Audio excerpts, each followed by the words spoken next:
So now I will tell you the levels and function of management. Here I have drawn the diagram of levels of management.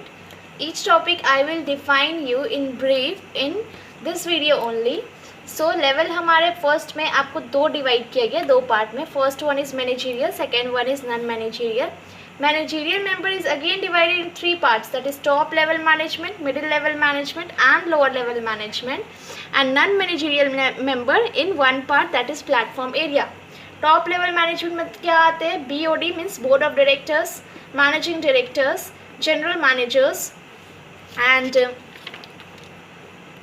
managing directors and chief executive officers.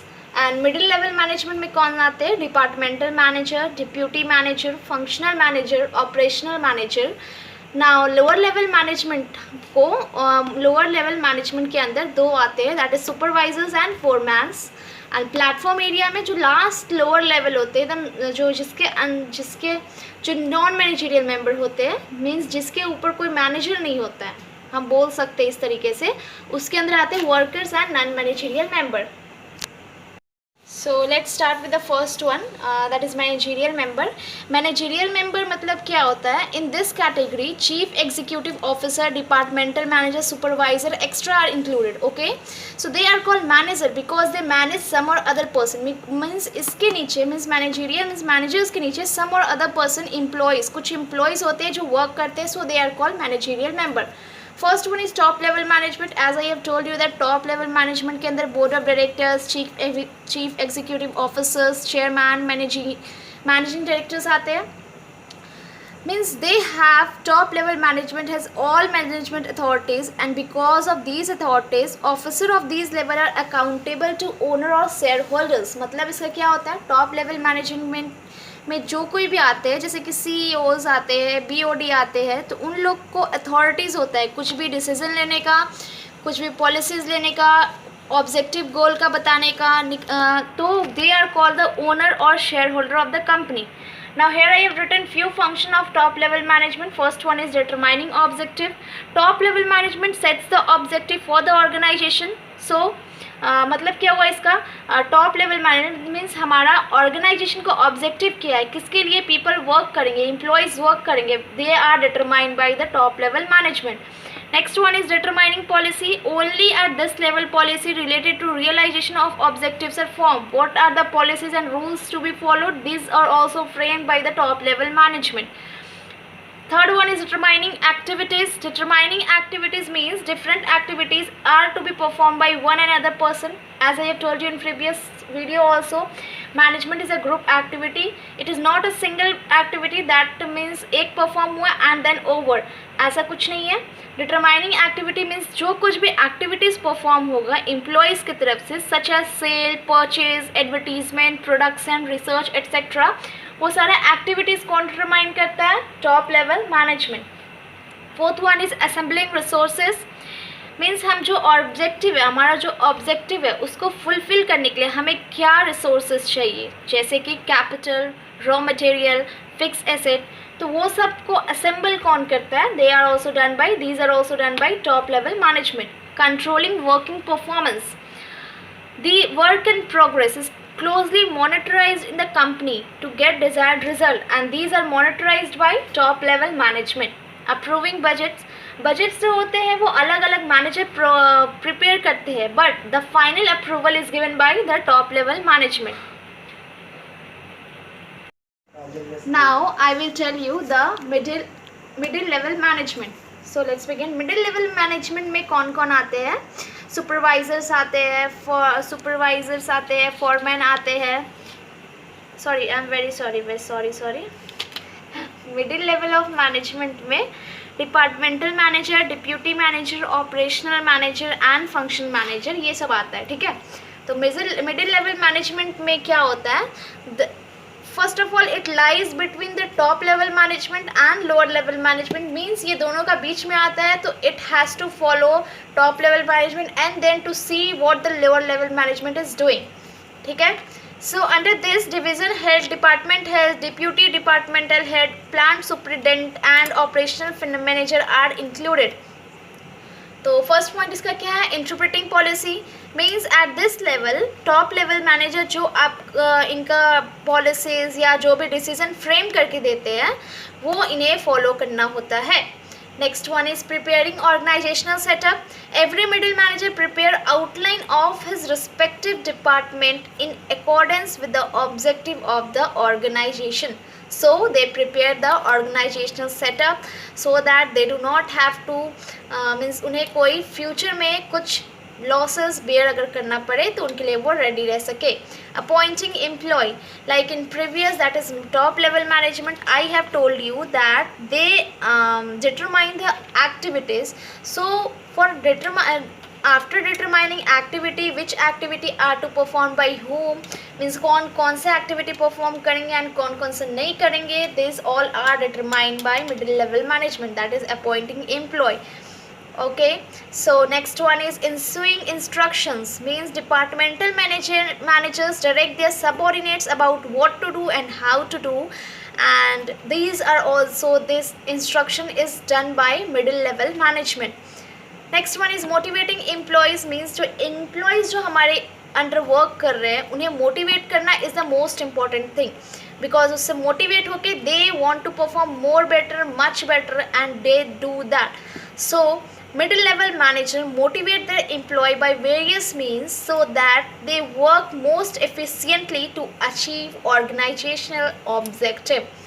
Next one is creating cooperation means बहुत सारे employ अलग अलग जगह से आके हमारे organisation में perform करते हैं, हमारे ऑर्गेनाइजेशन में वर्क करते हैं.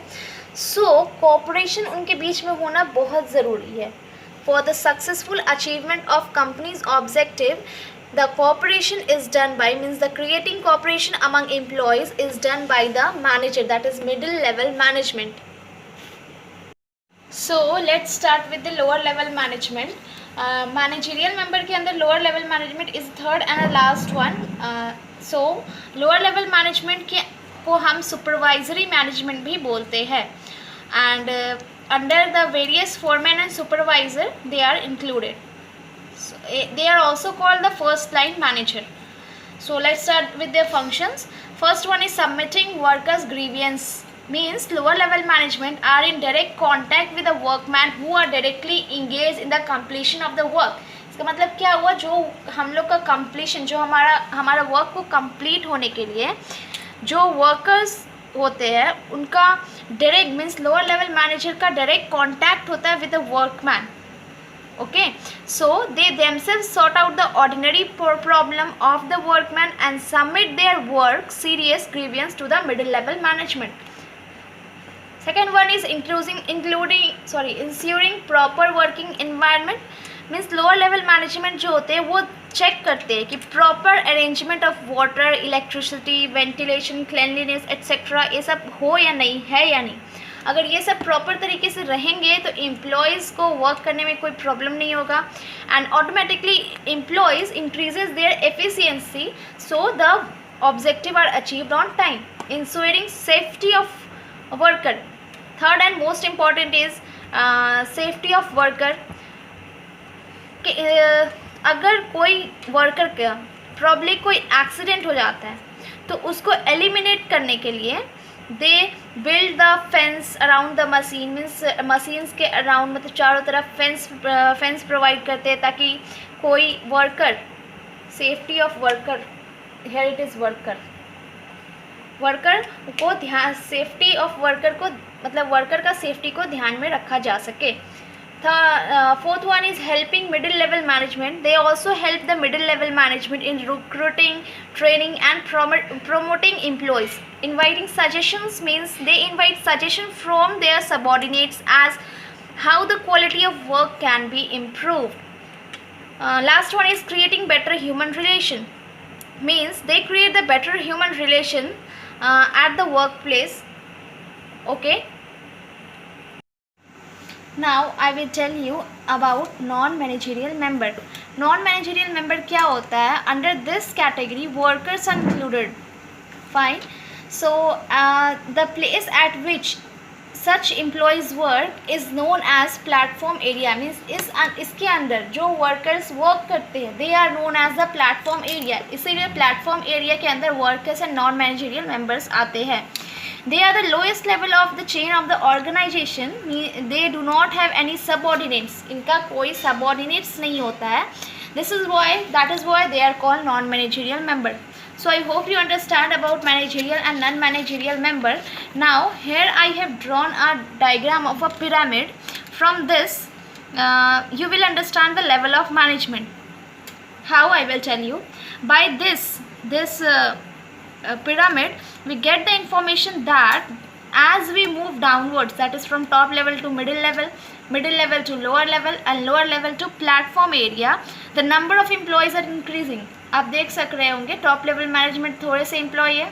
Now coming to the next that middle level management, इसमें थोड़ा सा बढ़ जा रहा है. ठीक है. Third one is lower level management, इसमें देखो आप थोड़े से और बढ़ जा रहे हैं. ना the fourth one is platform area, इसमें और हो रहा है. किसी भी ऑर्गेनाइजेशन में वर्कर्स ज़्यादा होते हैं, so this is much wider. Fine. Top level, middle level, lower level, ये तीनों मैनेजरियल मेंबर के अंदर आते हैं.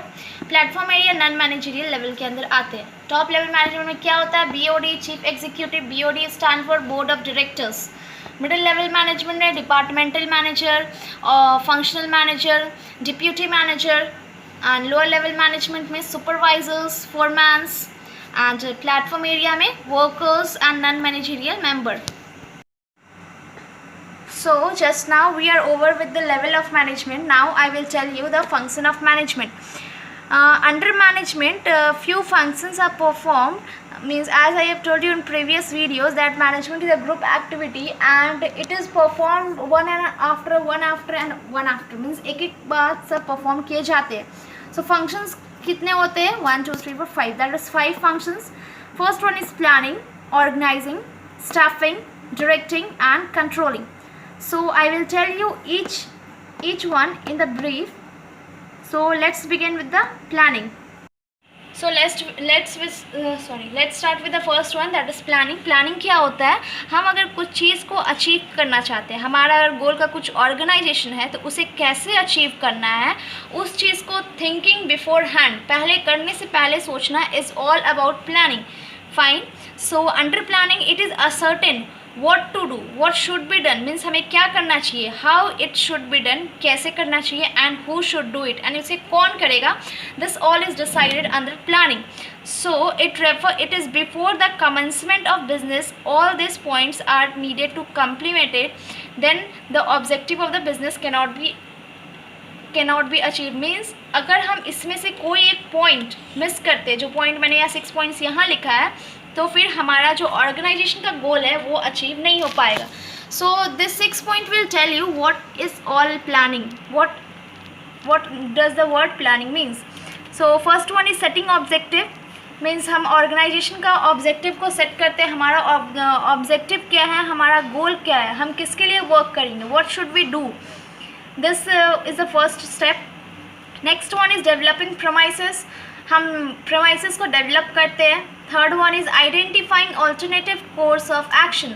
मीन्स प्लानिंग में हम क्या प्लान करते हैं, किसी भी चीज़ को कैसे करना है. तो मीन्स अगर हमारे पास 4 पर्सन है, तो फिर सब अलग अलग तरीके से सोचेंगे, तो उसमें से आइडेंटिफाई करना कौन सा बेस्ट रहेगा.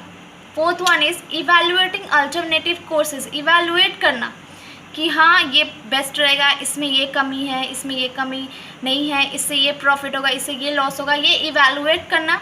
Fifth one is follow up action. Action को फॉलो करना, क्या करना होगा, क्या नहीं करना होगा. And the last one is implementing the plan. So if we follow this 6 total points, अगर कोई ऑर्गेनाइजेशन ये टोटल 6 फॉलो करता है, then their planning will be the best. So I hope you understand the 6. So now the second topic is organizing. I will tell you what does the word organizing means.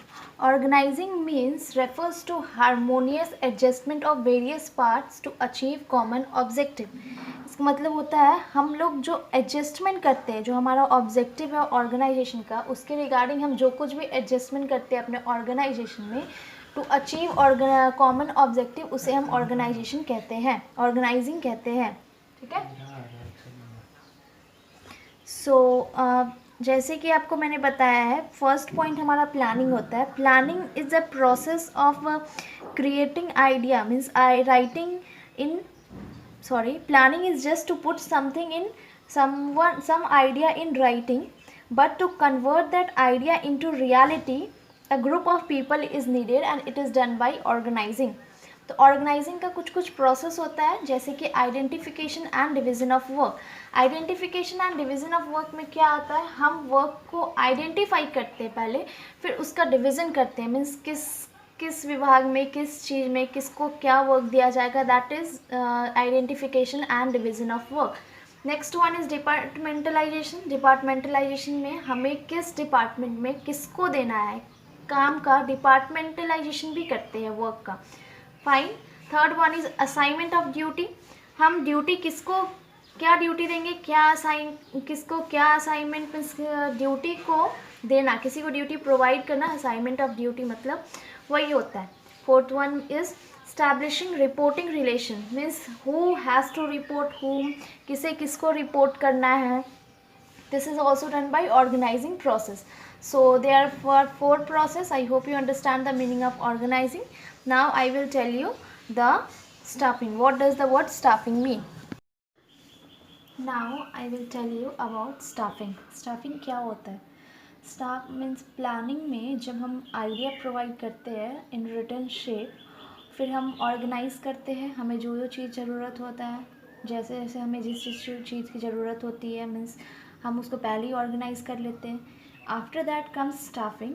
अब वो कौन करेगा, जो activities या फिर जो division of work किया गया ऑर्गेनाइजिंग में, वो कौन करेगा, कौन एम्प्लॉयमेंट्स के किन एम्प्लॉय को प्रोवाइड किया जाएगा वर्क, किनको क्या दिया जाए, कौन से वर्क दिए जाएंगे.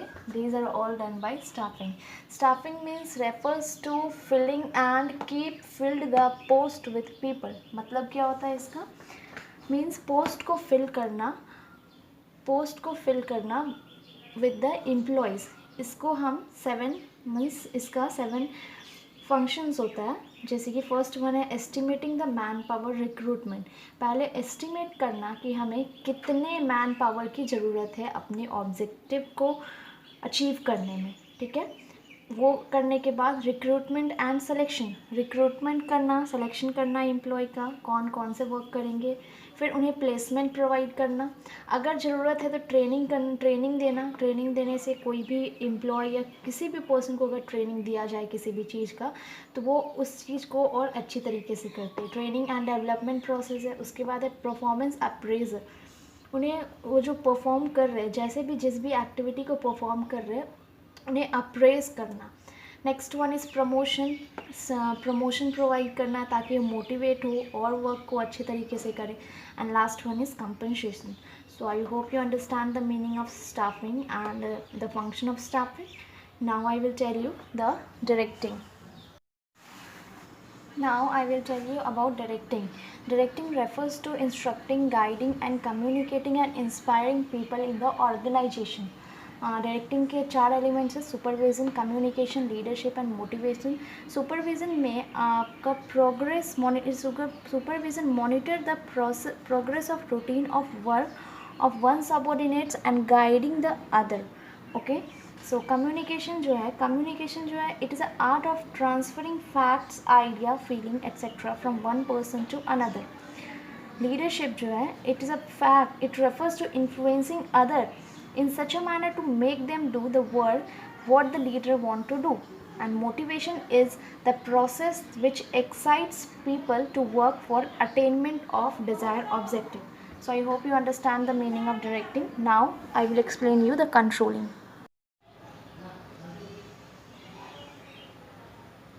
Now I will tell you about controlling. Controlling is bringing the actual result closer to the desired result. इसके लिए 5 पॉइंट्स लिखा है. Setting the performance standard. पहले हमें परफॉर्मेंस स्टैंडर्ड को सेटिंग करना होता है. Measurement of actual performance. जो हमारा ऑब्जेक्टिव के लिए हमारा सब कुछ रेडी हो चुका है, मीन्स सारा चीज़ जो हो चुका है अभी प्रेजेंट में, उसको जो हम लोग फर्स्ट स्टेप में जो हमने प्लानिंग पे किया था उससे हम मेज़र करते हैं कि कुछ गलती तो नहीं हो गया या फिर कुछ मिस्टेक्स तो है, तो उसको रिकवर कर सके पहले ही, ताकि हमें बाद में पछतावा ना हो. Comparison is also the same. It is comparing the actual performance with the closer desired result. Analysing deviation, analyse करते हैं, चेक करते हैं कोई मिस्टेक है या नहीं. Taking corrective actions. Lastly, we take the correct action and then proceed towards the objective of the organization. So I hope you understand the level and function of management. If you have any query related to that, please contact me. Okay, that's all. Thank you.